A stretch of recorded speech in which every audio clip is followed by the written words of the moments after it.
Soniki, Mount Edward. Yalika, Mount Edward for my share. There was like a Pepamio. Kebaka Mohammed Konya. Le Adamati you. Or Muslims. Yeah, I'm not going to as well as the Pepam Pedimino. Blonia. Ne, while Dr. Mohammed Bawumia. Neke das beni ngelo wo waso kan wake e ka babi ni ana ka blonya ko to ela ka blonya ko me ka wa tani ni ngelo ela mamale wake babi wa wana ko ne mawo bele na ko waso ke pe pa ni yo e to ja blonya ko la dini ka mamala ke ni no lile ni wasu cho seni pio na ba wasu cho seni ye pio ni ne ke pa ya busi idesi ngete so Pio, just a minute, I have been in a school, we can't take a super. Or Muslims, while the pack and just a minute, never put a Pio, never like I can the billion, not very bully, cannot change a matra, then two million here, never be you, who better to get to another week, we are going to by our kind of Muslim community was no yabi, leading in Baba. Adama kegana supakala dio na wafuasi no Bawumia wakasema wapomade wana Islamic school twase ni wako kwenye kolone ne wanabi ni ngana ya beleza asema bali ko bele wanya keseke ekpambo me ko pitali ya magana ndo me twase ni tane se ho wazoko kwenye unaji kaseke fo la humpania Islamic madrasa ni na mahaba me twase ni la school la atonda ndo ni arabi ni le to ne wana wa makaranta choseni ne mahala bumi ke ba be ma singa wa bimi wa mi ke be ke ma ko no so mi jo ma singa na wa kala wa ga endo mi wa bi no ke wa ma mi ko ba ba no fo ke ana ba ya no akane ko je wa no e ga ga a ne ka bo ne wa ga na mi wa he ga lo fi no ko la la insha Allah ne ba wa mi na an ni ma su ya endo mi Banga kanda, ebebe ka no ko gani ege no yaga bisengo, libido ateke nya jobo, sete nya jwe, makale kali, kwa kutama na ji Dr. Mohammed Bawumia. Na imane kwa mnema, nini wakrawa na yele wa kwa jwe ji, ade sanjiwo, le mauto gani na ko pote. Ka nyumuga yone ensi. Na yoga ne ensi. So wanga lo we ensi. Sepio, nilio wakakuwa hemi tembasu wembo bila ni asenga ke asubani la pio nilio nilio subani anaponya akeni mukeni ke yoga yensi wa watwai la ihanika la muka ya pro muslim bombelo la muka e kwabeto epe alokale ne eje ko lo kani yawo ne hawo nino bonke to ni ne wa sepia Wakati mabili wa ndio ebeka nini bele bia wa banyo asko e kama na kwa kila ile wa mamiu e made kwa na kinge bana pray ihe ika kile ya moja ile bi wa mji titu ni wa daktari nenda wa daktari ni wa clinic kwa hiyo ili choko se ni kwa mede manji ya kaka nje wa na daktari ebeka e bia bo kwa ile choko mashino meo ili ka angala wa be operators ilo Chupa mehami kanono yonya kakamu. Ilaika baba mane no amana no yempaka ke hamba dokter so ke wadini ko me. Ya kabifuga kendo ko be wono kaya yuni ko kaya be ko ya kini kaka so akechupa be inenya kuna maka meneo hapo mane ko ko le kesu yo akene ko je wako na ape yeno me kakawo na tomi to ke me akapa na eba karawo ko le ko musa so kala Wasoka ke ka jomi ya endo yo wasone mino amuni tumi kana akampeo bena apeke ya ka jomi ya tanya bi wasone ke pepa bi yo logo pe ji ne afo so ka jomi na ade ya jomi ne ya bi wa o ni ni ke je ko Allah subhanahu wa ta'ala kada pe ji ko ba ne no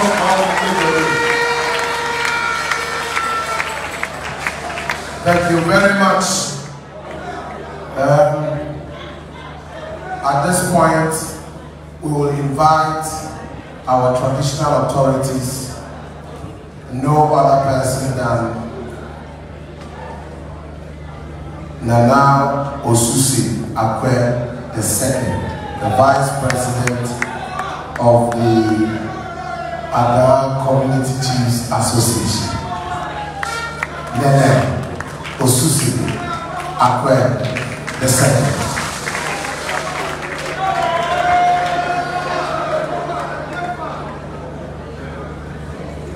Peace be unto you all. His Excellency Dr. Bawumia, the Chief Executive, the BC, the incoming MP of the Ada East, my colleagues, Chief Fishermen, clergies, and then Muslims, nurses, and teachers, and then the members of the NPP party. May I have this privilege to welcome our Vice President and then the incoming President. I thank you all. Yes, I heard the MC say our Vice President / the incoming President is very, very humble and respectful. Yes, the advice my dad gave me some time ago is that the very first thing in my life to do is to humble myself, that is humility. I should be, secondly, God-fearing, then respectful, and therefore be truthful. Yes, all these four things, I today heard it from the MC that is how our incoming President is. Yes, today he has come in one fold and we have received him in 100 folds. Yes, today he is our friend, but we didn't know tomorrow. There is a word says friend to friend, sort of just. I do not go to trust, for I have trusted him to my sorrows. Friends today, enemies tomorrow. Mr. Vice President, and then the incoming President, we thank you very much. We have certain things that is worrying us in Ada. First, the sea. The sea is, moving us, relocate us, without knowing the place where we're supposed to go. So, Mr. President, when you come as the President, we beg you to consider our sea defense. Number two, our roads. Number two is our roads. Number four,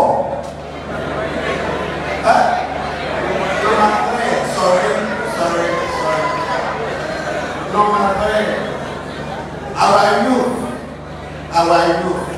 We need job for our youth.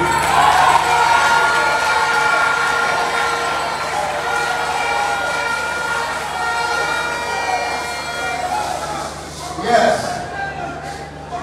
Always, if our DC, our President, and the Vice President, the honorables, wherever it goes, they always use their youth. The youth also needs something from you, your highness. That's job opportunity. Yes, That's number 4. All the chiefs in every community or each community are leaders of their communities. Day in, day out, people go to the chiefs. My husband is sick. My wife is in labor. My daughter is in the hospital. My daughter is going to school and I need money to do certain things for him or her. Now, Mr. President, we are requesting from you that when God help you, we will also help you to come into power. Likewise, our peace. The chiefs need to be on the payroll.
Thank you very much for your contribution to this engagement.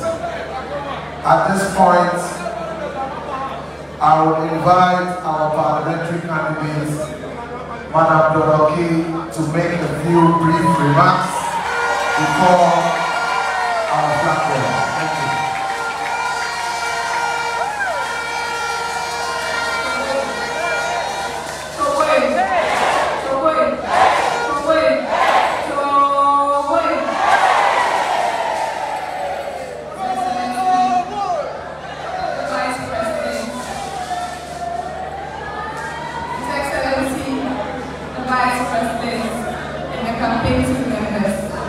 Welcome to our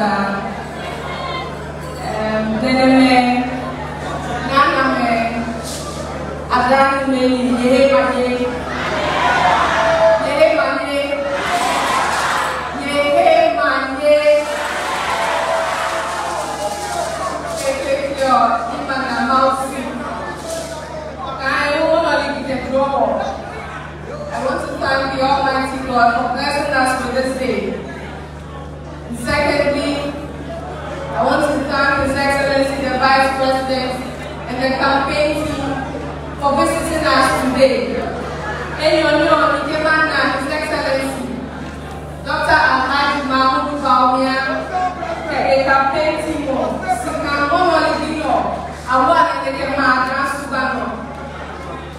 in the history of Adan politics, His Excellency, this is the first time that a presidential candidate has come here to engage stakeholders.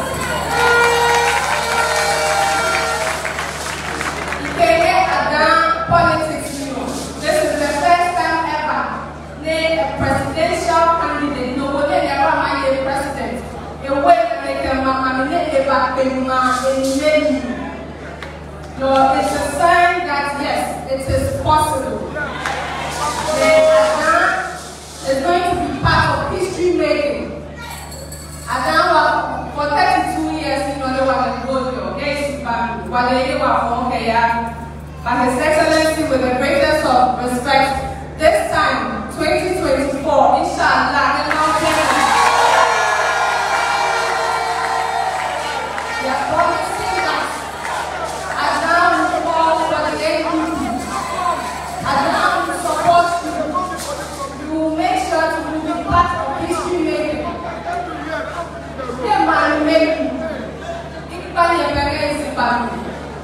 His Excellency, Dr. Bawumia, 18 Mukolea, a bar is oh, Nico Melene is another pote. The man is very, very humble. A bar is a very good listener. A war no way. Okay, I'm moving to a war way. No one by the Vice President. Ne a policies ne back. But everybody can testify to the fact that His Excellency, the Vice President, has performed and performed very well. In a hospital, they are district hospital.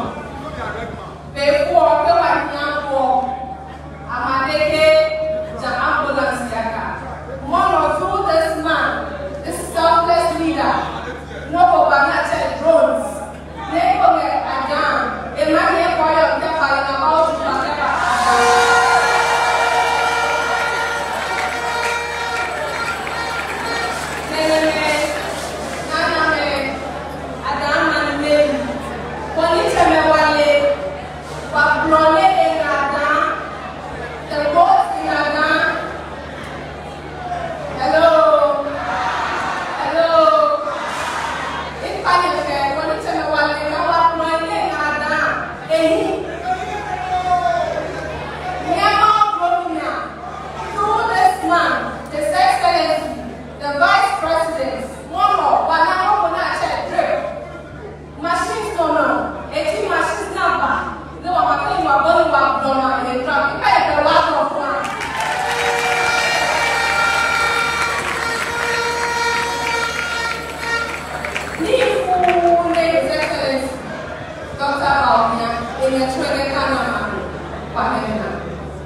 Teachers, tailors and dressmakers, let everybody understand that election it is for our future. What was in the determined December? We need to be part of this history. They are done more. Baby, I'm not pay quality stay. I'm here at Bawumia for if truly they were going to do something for us for 32 years old, by now they would have done this for us. If it's not about promises. To lead is to solve. Papa says, what is going to pay? So the name of pure, that noise. If I have no one can, never can you back or to cover over support.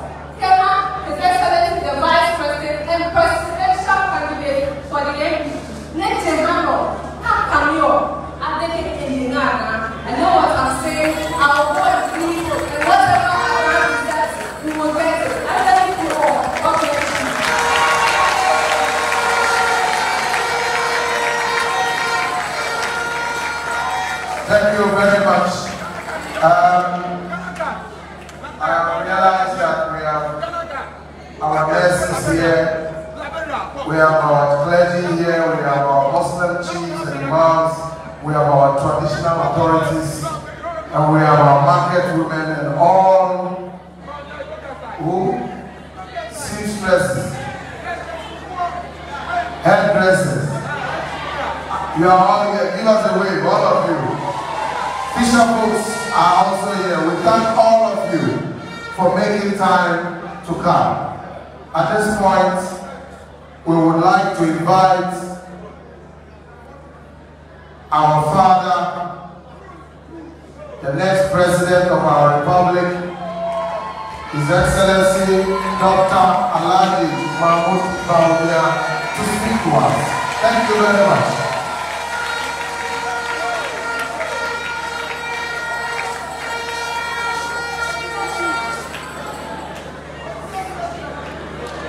Thank you very much. Amen. Amen.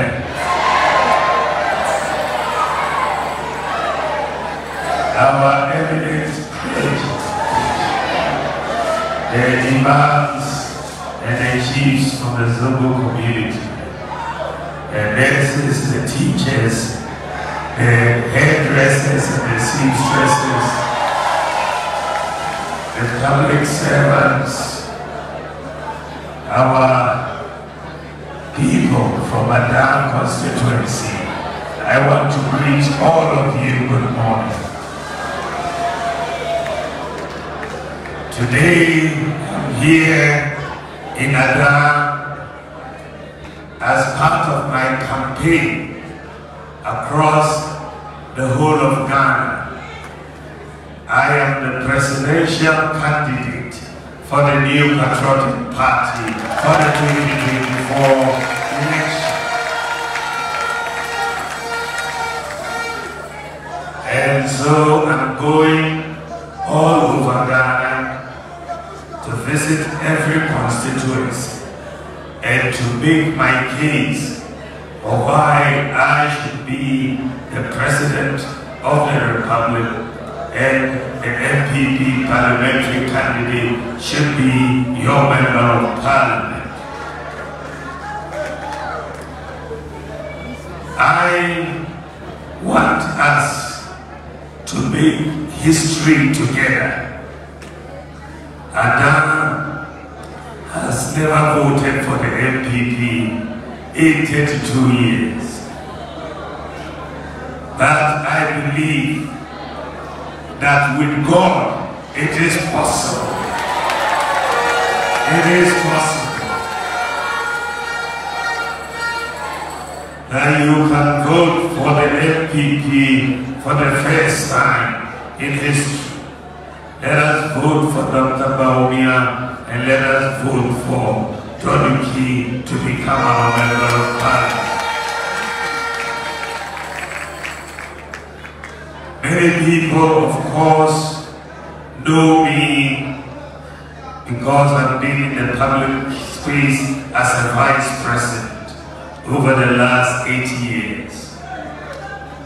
But what really drives me as a person, what drives me as a public servant, for me, is my care and concern for the poor and the vulnerable in our society. That is what my heart, that is where my heart is. If you look at everything I have done before I came into politics, and since I have been in politics, everything I have done is to try to lift up the poor, to lift up the sick, to lift up the vulnerable in our society. You will see that as part of the work that I do outside of my work as a vice president, you see that I am a patron for lepers aid in Ghana. The lepers are some of the most excluded portions of our society. Many people don't even want to touch the lepers. They are discriminated against. But I've devoted part of my life to help the lepers. And so I am a patron of Lepers Aid, and we work very hard to help the lepers. I also have a particular concern for persons with disabilities. And I work very closely with persons with disabilities to see how we can empower them and lift them up. I also work closely with the street children. I am a patron of the Mother Teresa's Soup Kitchen at Christ the King.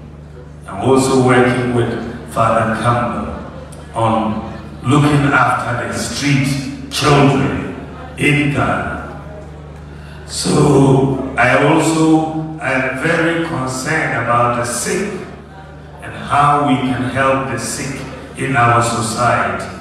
So I've championed, for example, that sickle cell sufferers get hydroxyurea under the National Health Service.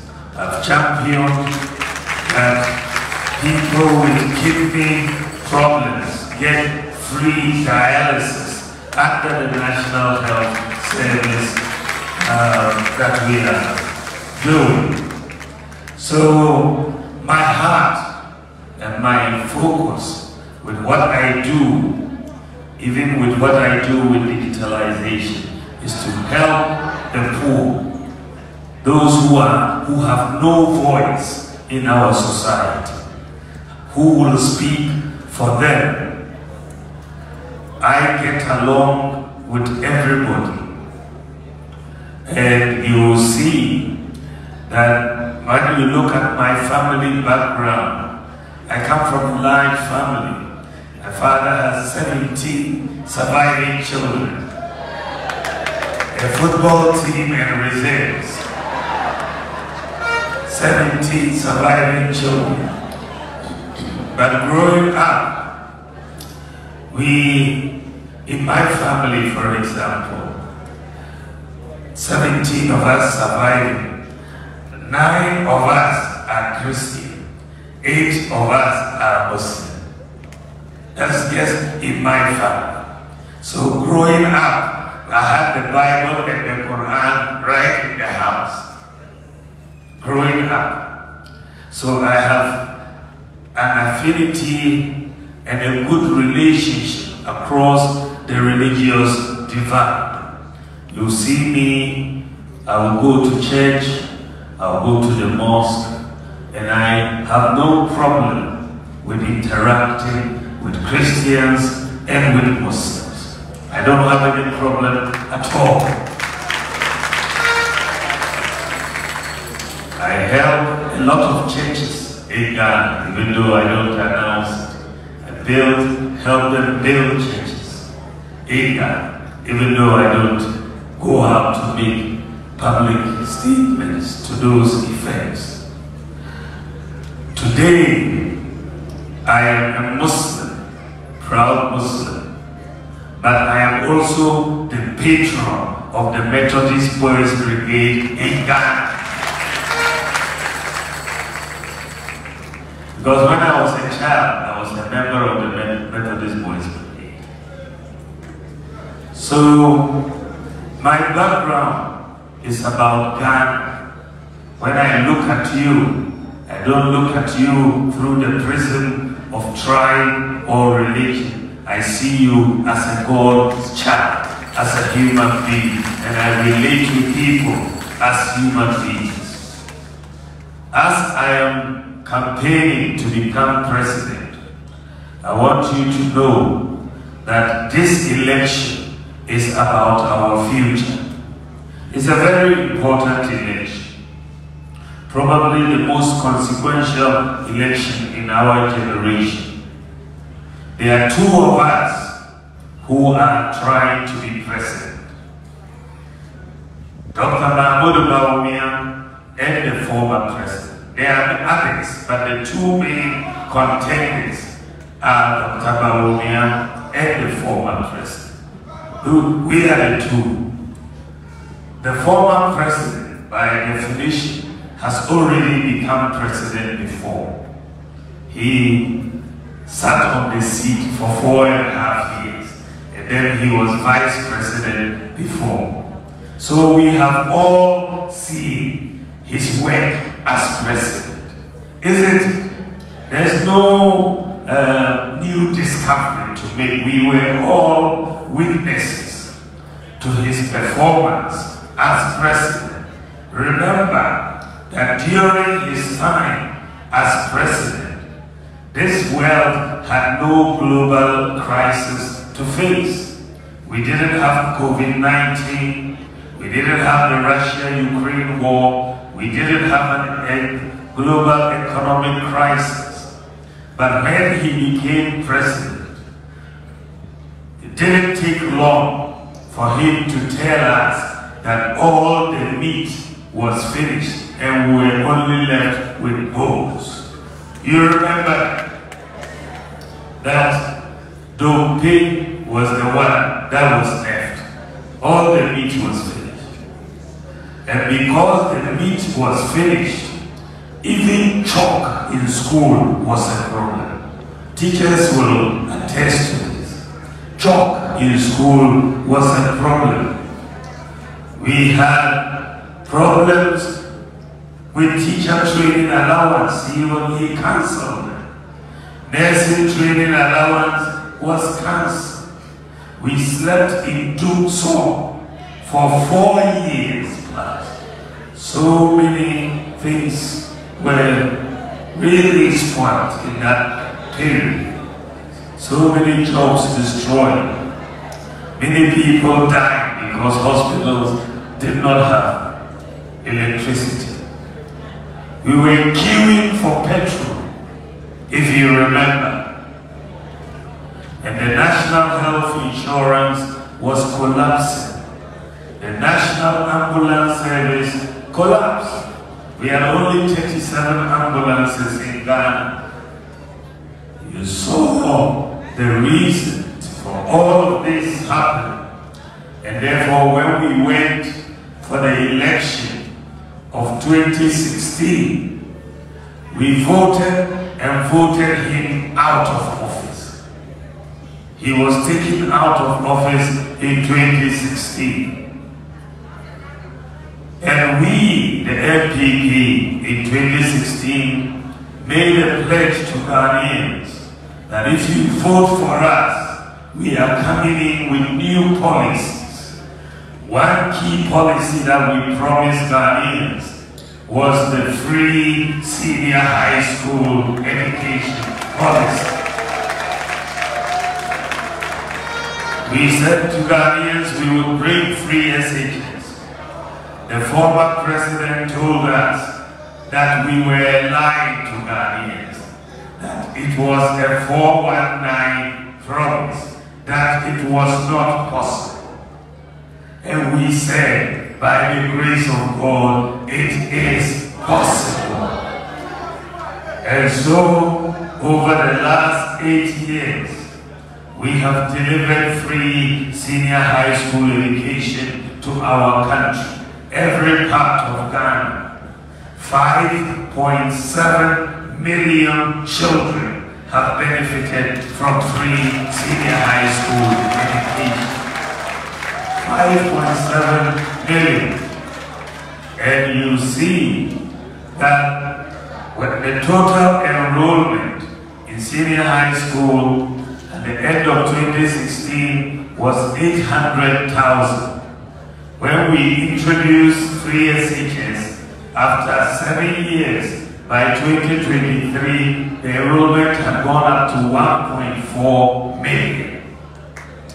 So for 60 years after independence, we are at 800,000 after 60 years. But just 7 years of free SHS, we added 600,000. And what is remarkable about this is that before, in senior high school, there were more boys than girls. In 2016, for every 100 boys, you had 68 girls. Once we brought free senior high school education, for every 100 boys now, you have 106 girls in senior high school. The girls have overtaken the boys in senior high school. We have gender parity. And today, you are seeing the performance of the students going up. If you look at the performance of the students, in 2016, the core 6 subjects of WACC, the pass rate was 45%. 45%. In 2023, it's gone up to 64%. 64%.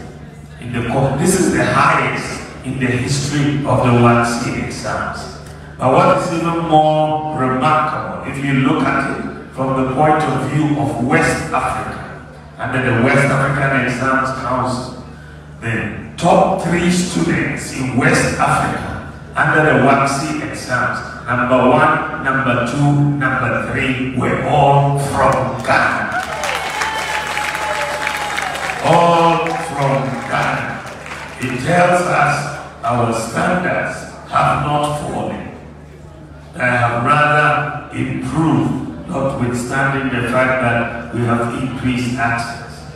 We are also providing. Now, 2016, there was a problem of chalk.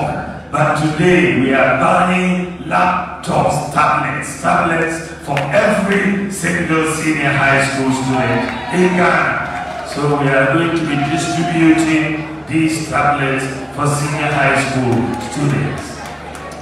So you will see that our investment in education has been very, very high. And not only have we brought free senior high school education, we are bringing free technical and vocational education as well. Free TVET. This is the first time in our history, and we have invested 6 billion Ghana cedis in the last 7 years in technical and vocational education, so that our people who want to acquire skills can go to TVET institutions for free and acquire those skills. And that is very, very important. We've also restored the teacher training allowances. We have restored the nursing training allowances. DOSO is not a phenomenon that we have now. The National Health Insurance has improved. Yeah, I know you know that the lights can go off from time to time, but we have 4 years of DOSO. I'm talking about.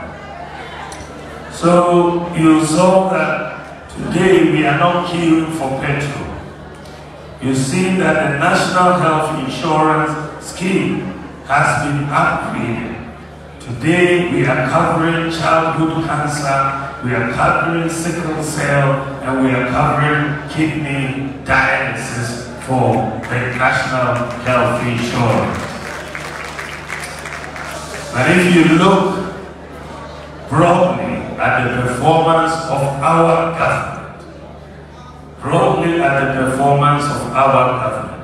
apart from bringing free SHS and free TVET, restoring teacher training and nursing training allowances and all of that.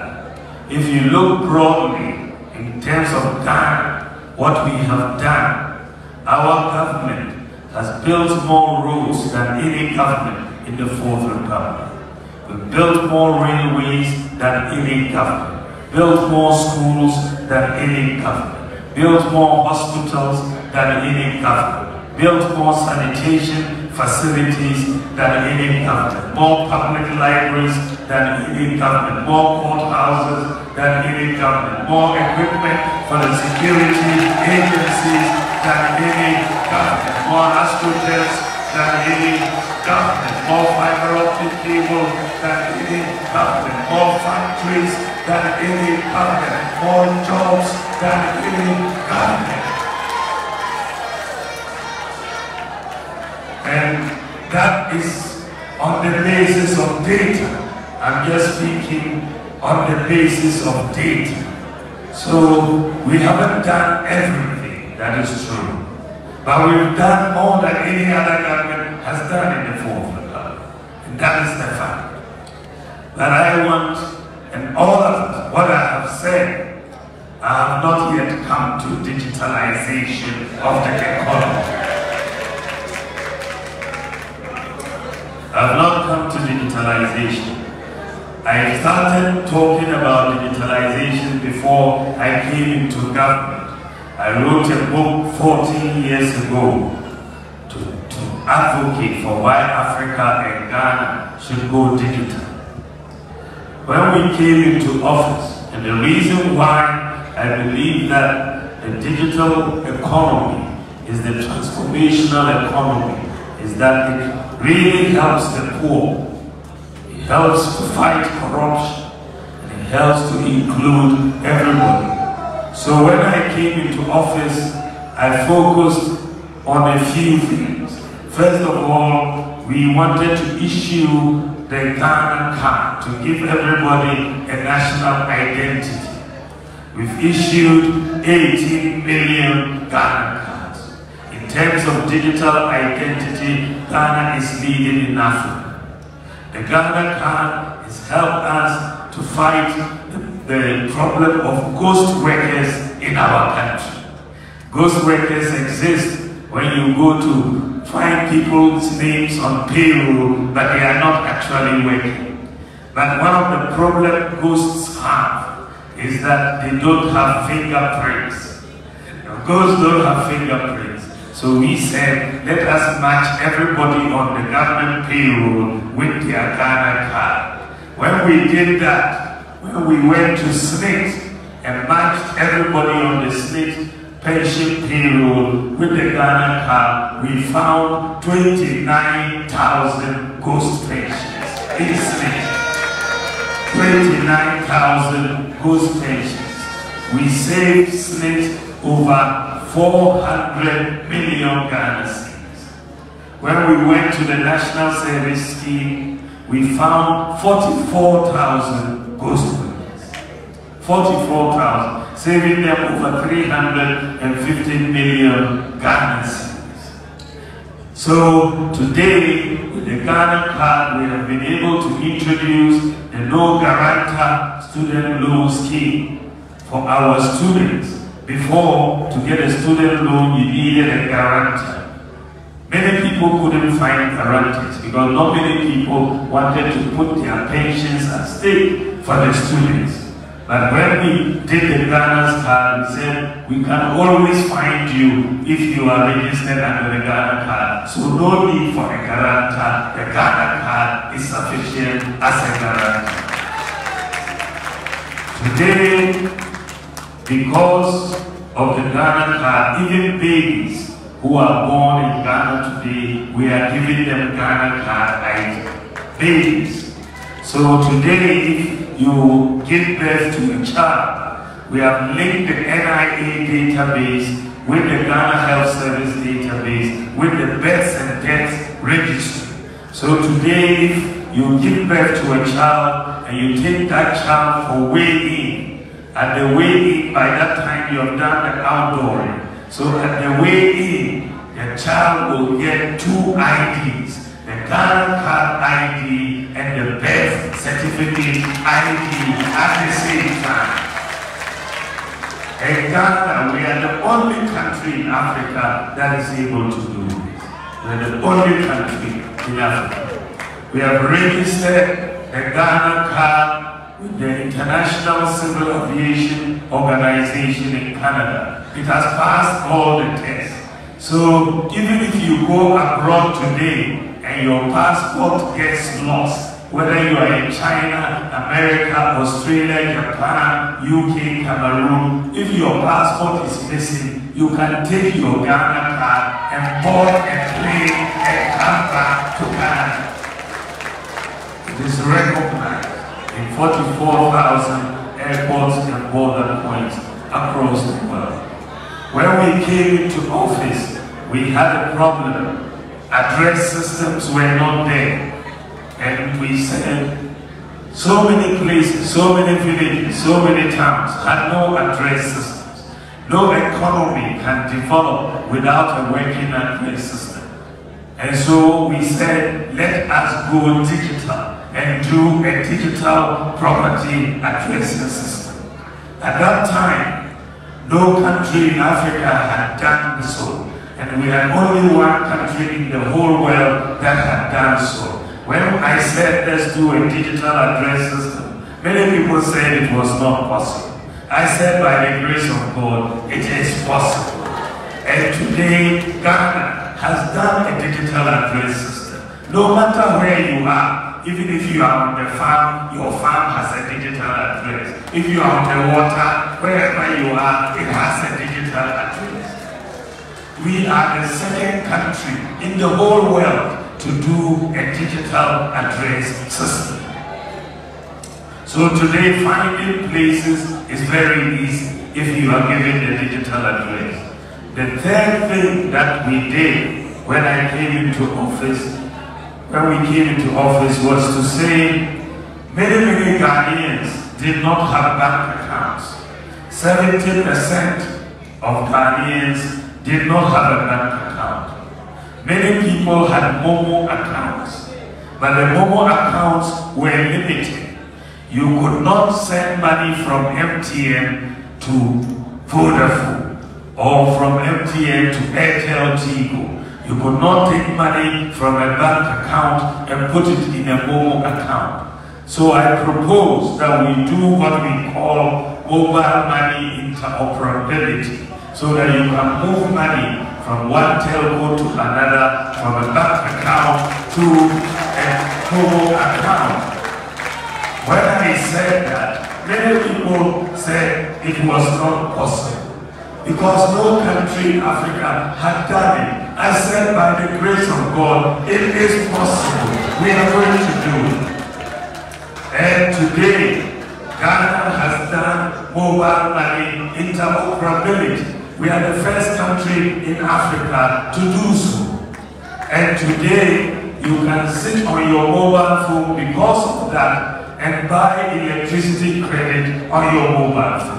You can sit on your mobile phone and renew your national health insurance and pay your utility bill. If somebody sends you money from abroad, it comes straight to your mobile phone. You don't have to go to Western Union to queue to collect the money anymore. So this is a major development. And I want you to know that what we have done in Ghana, many countries, even advanced countries, have not yet done. It doesn't exist in the United States of America. It doesn't exist in Canada. It doesn't exist in the UK, but we have it in Ghana and we are working with it. We also decided to bring in drones to help us deliver medicine to remote areas. I had a personal experience when my father died in 2002 in Tabali. They did an operation and we needed blood. We went to the blood bank and it was closed. It was the night. We couldn't find the person. By the morning, my father had passed away. So when I heard in 2018 that an American firm called Zipline has come with a new technology, drones, to deliver medicines to very remote parts of any country, where in an emergency you can deliver blood, you can deliver vaccines, you can deliver drugs to a particular health center. When I heard it, I said, wow, if this technology was there, my father may still have been alive. So I got up with my team and we went to San Francisco and went to talk to the company and said, this zipline system, drone system, we want it in Ghana. Come and set it up in Ghana. We want to save lives in Ghana. And we've set it up in Ghana. We have 6 medical drone delivery centers. We are delivering every day to 2,700 hospitals and health centers around Ghana. And that is saving lives every day. Recently, in Afram Place, there was a flooding and they were going to write BC exam. There was no way we could get the exam papers to the exam center because of the flooding. But we remember that we have drones. We put the exam question papers on the drones and dropped them in their flat place and they wrote their exam. What is interesting and very remarkable is that today in the whole world, Ghana is the leading medical drone delivery service in the whole world. Recently, the U.S. Vice President Kamala Harris congratulated Ghana for taking the leadership in drone medical delivery. They are going to now start it in the United States, and they are now going to start it in the United Kingdom. But Ghana has already moved on, and we are moving ahead. So when I say it is possible, I really mean it.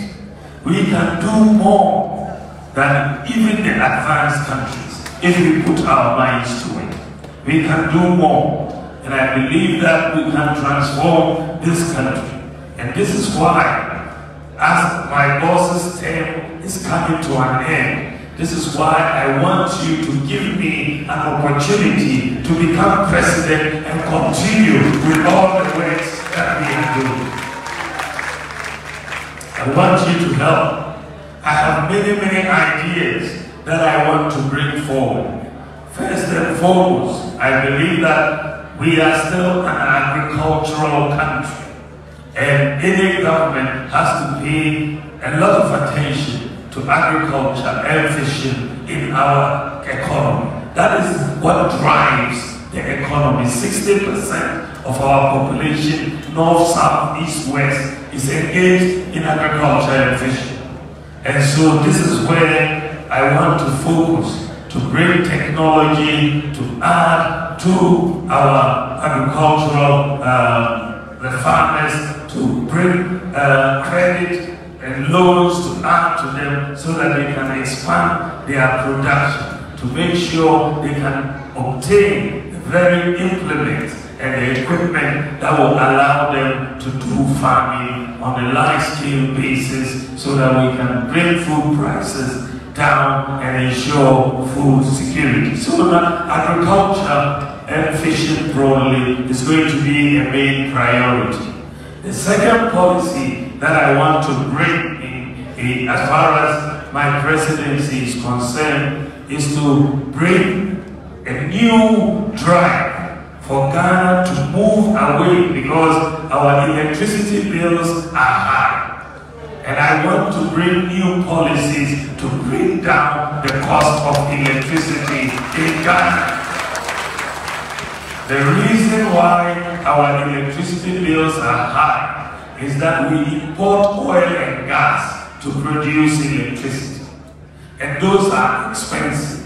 So I want Ghana to take the bold decision, which I am going to take by the grace of God next year, to move Ghana away from a dependency on oil and gas to solar power. Solar power, the sun, which God has given us for free.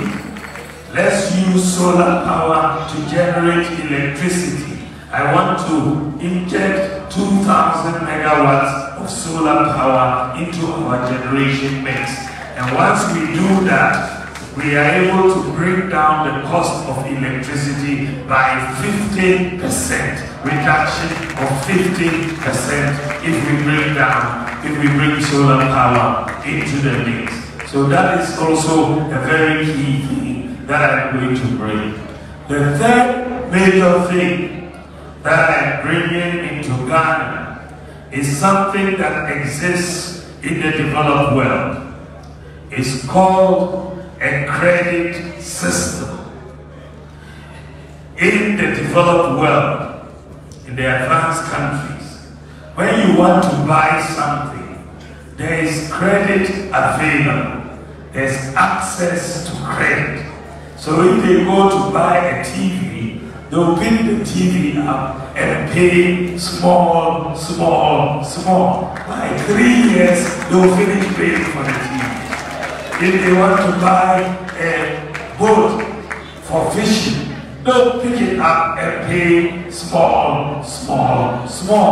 If you are a tailor and you want an industrial machine, they'll pick it up and pay small. You want to buy a car, you'll pick it up and pay small. So that is the credit system. That is what exists in the developed countries.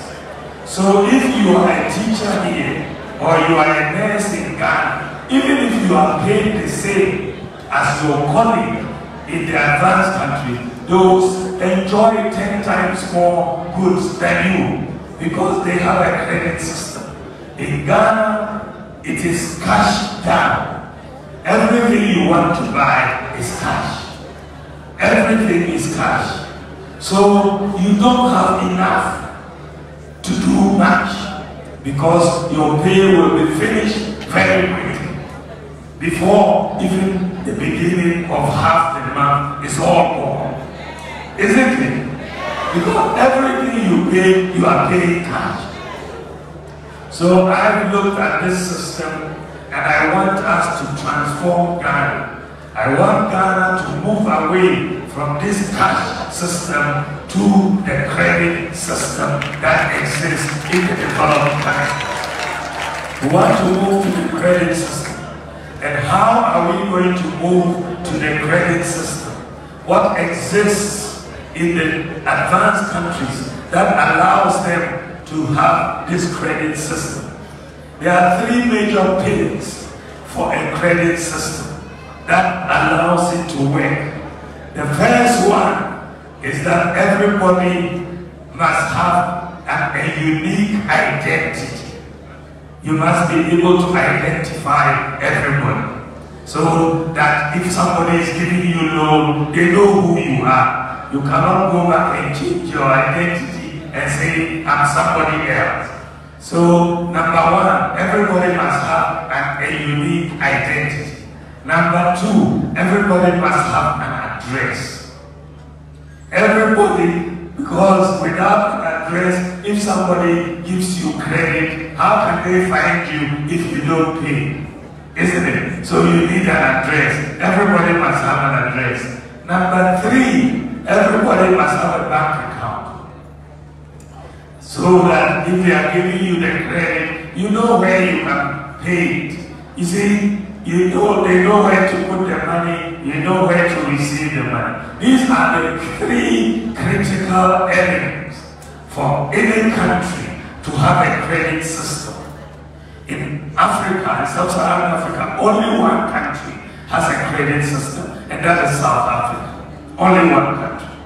So, Ghana, we have started putting in place the measures to have a credit system.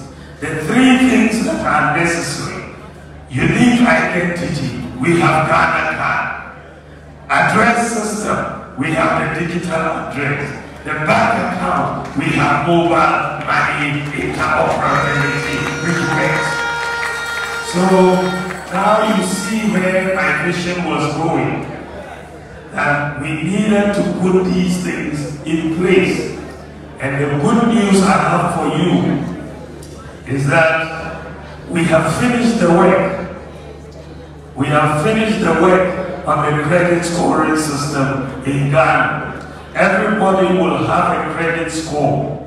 And before the end of this year, before December, by the grace of God, I will be launching Ghana's credit scoring system. We will be the second country in Africa to have that. And it is going to help all of us. You want to buy something, you can pick it up and pay small. It will bring down the cost of living for everybody. And that is where we are going to transform Ghana. And I want all of you, we'll launch it, I'll launch it before the end of the year. And thankfully, we've done the work. I thought we'll finish next year, but we finished. And it will come out this year, inshallah, and we'll begin the process of working on it. The third area that I want to change is to help businesses in Ghana. If you want to create jobs, you must allow the private sector to grow. You must help the business sector.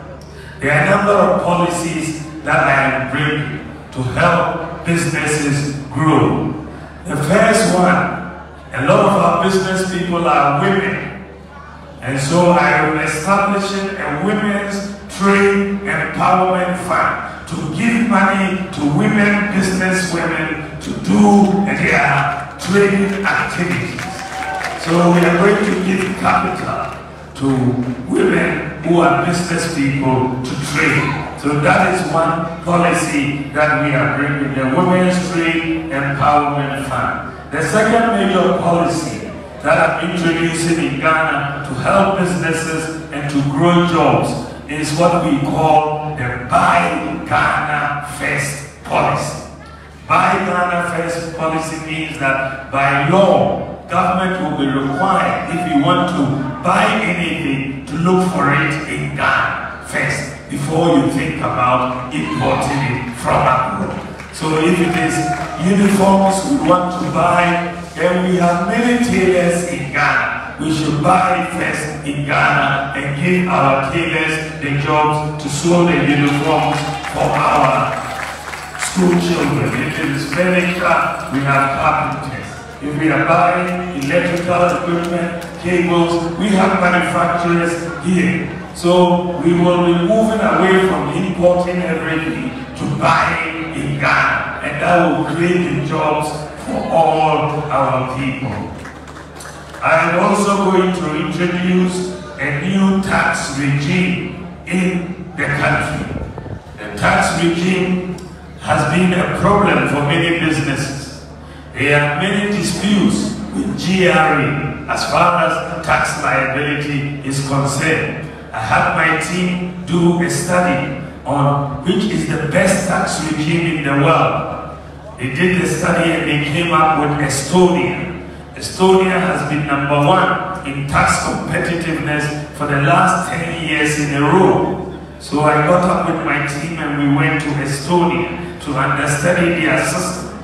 And we met with the Prime Minister, the President, the Finance, and the Customs, the tax authorities. They have a system which is easy and very simple to understand. It's called a flat tax system. If it's 10%, it's 10% for everybody. Everybody can calculate what it is.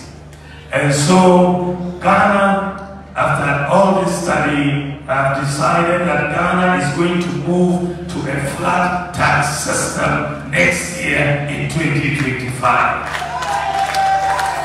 For those of you in the churches, for example, the tithe system is essentially a flat tax system.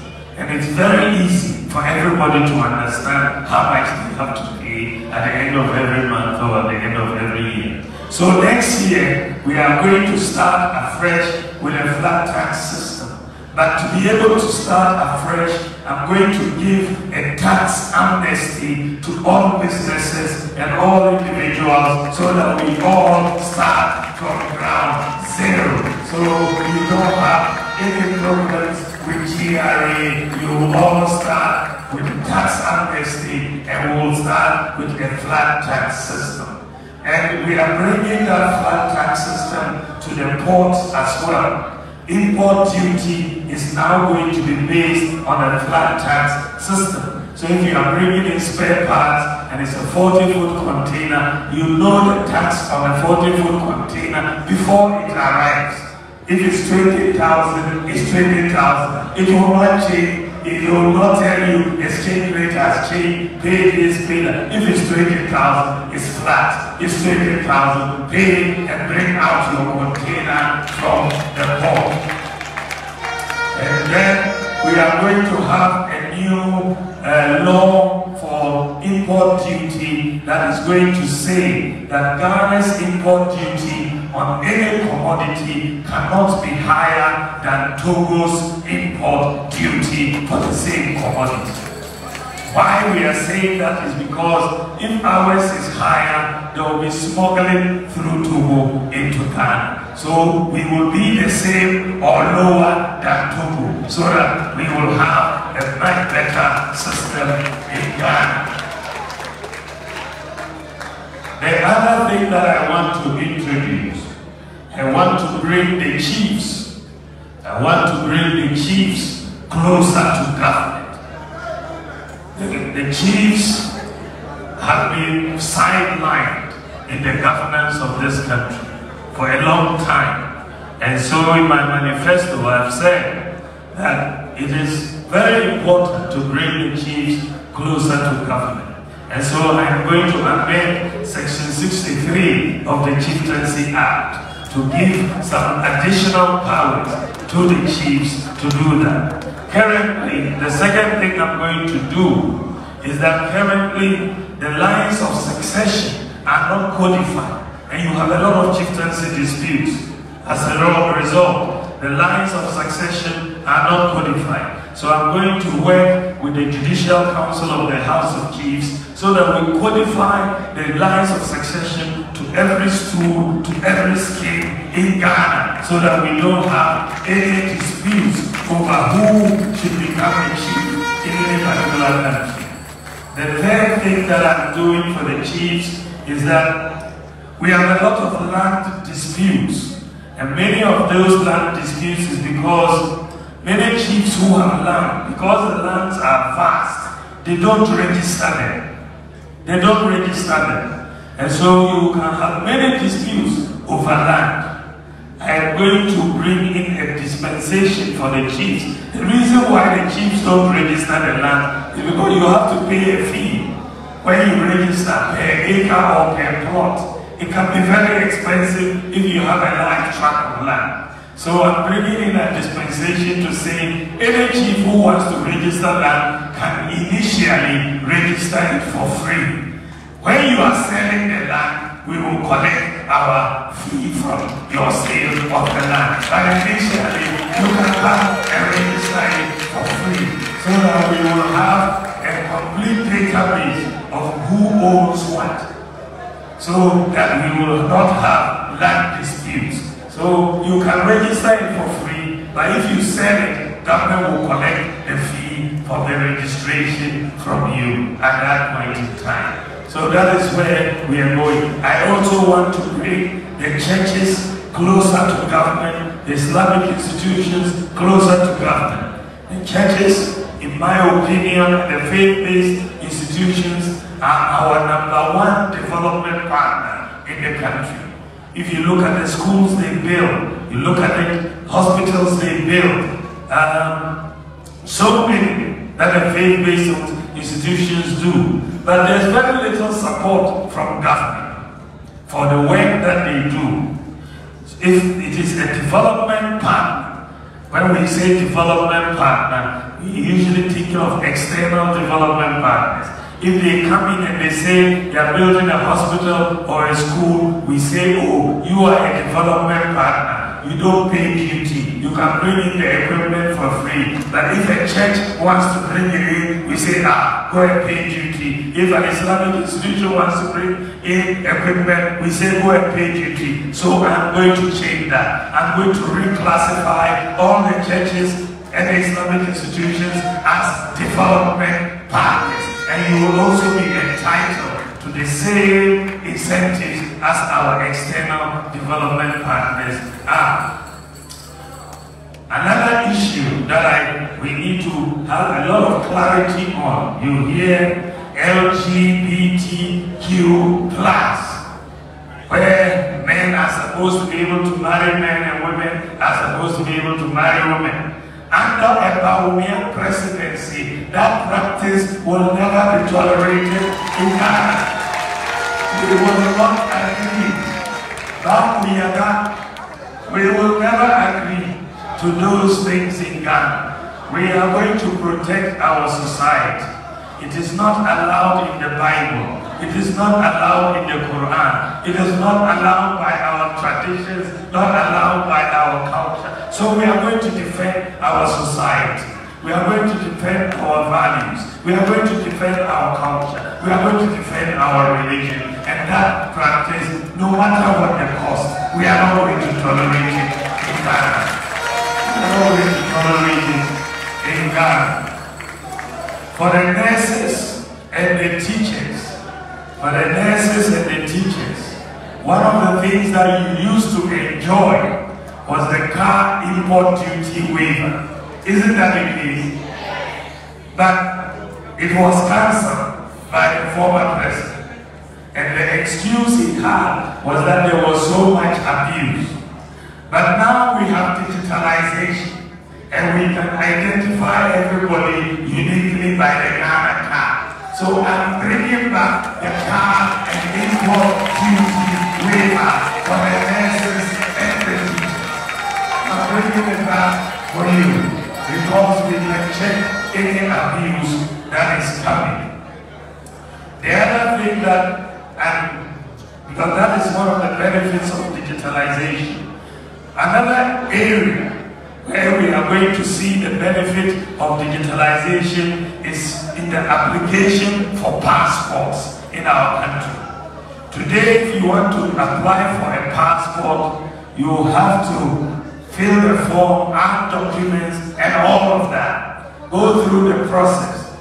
But if you look at the passport form, all the information that we require on that passport form, all that information is on the Ghana card. All the information is on the Ghana card. So why are we connecting it again? So from next year, by the grace of God, if anybody who has a Ghana card wants a passport, you don't have to fill a form anymore. We just pay your fee and we will print your passport for you. You don't have to fill a form anymore. Just give us your Ghana card number, pay the fee. We have your biometrics, we have your picture. We'll print the passport for you, and that will be the end of the story. We are going to make life easier for all of us.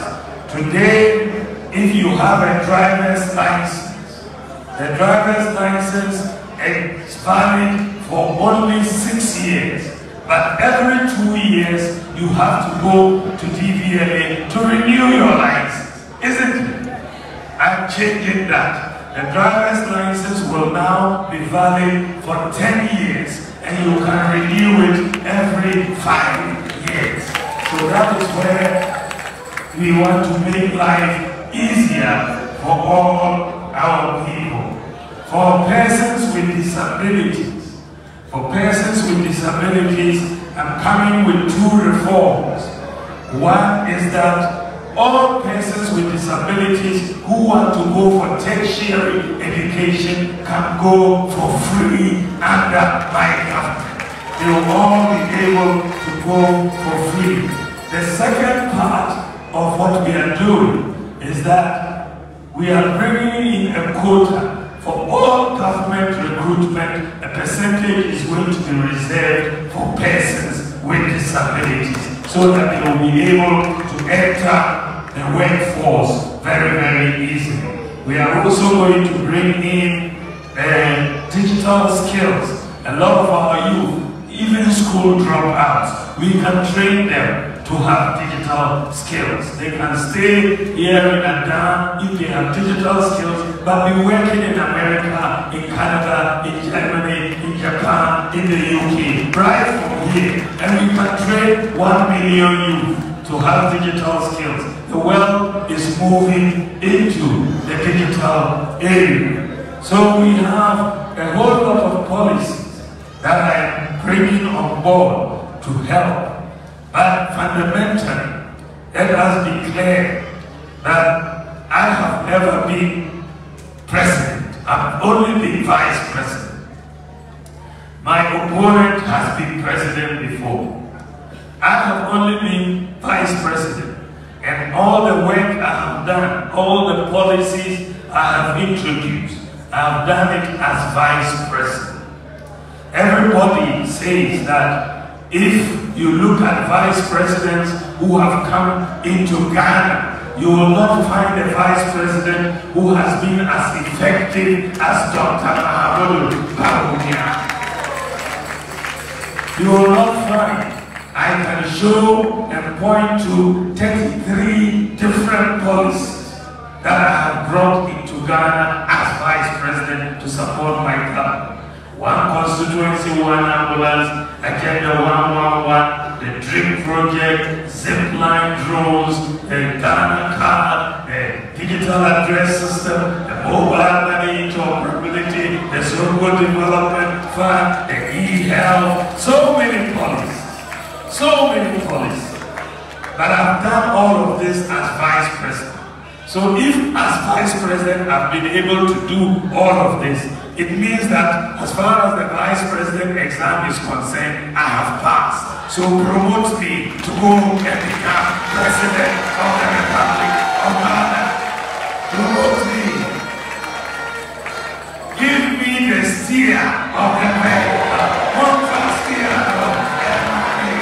One fast steer of everybody. Give me the steer and let me take it to the next level. Give me the steer. But one of the things, as I say, I have never been president before. So if you vote for me, I've never been president before. If you vote for me, you are going to get a brand new tear rubber president. Brand new tear rubber president with a new vision, with new solutions. We want to take Ghana to a different level. It is possible. It is possible. We will get a brand new tear rubber president. But if we vote for the former president, we'll get a second-hand president. So, if you have a choice, brand new or second hand, which do you want? Brand new or second hand, which do you want? Brand new or second hand, which do you want? We want brand new. And I believe that we are going to do a lot. I have heard all the issues here in Accra. Our roads are going to be very giving in all of this. And one thing that I forgot, we are going to pay living allowances to the chiefs, not only paramount chiefs, but queen mothers and divisional chiefs as well. So if you want a brand new president and a brand new member of parliament, vote for Bawumia and vote for Bawumia and let us go in and work very hard for you. We will work very hard for you. To conclude, let us be clear. If we vote for the former president, he can only be president for 4 years. He won't come back to Malawi. He can only be president for 4 years. If you vote for the former president, he can only be president for 4 years. So it's bad. You won't see him again. He won't come back will show what work he has done. But for me, if you vote for me, by the grace of God, I can be president for 8 years. I'll come back to and account for my stewardship and show what I have been able to do. And if you are satisfied, you tell me to continue. But for him, he will come back. So vote for me so that I'll come and account to you. Salaam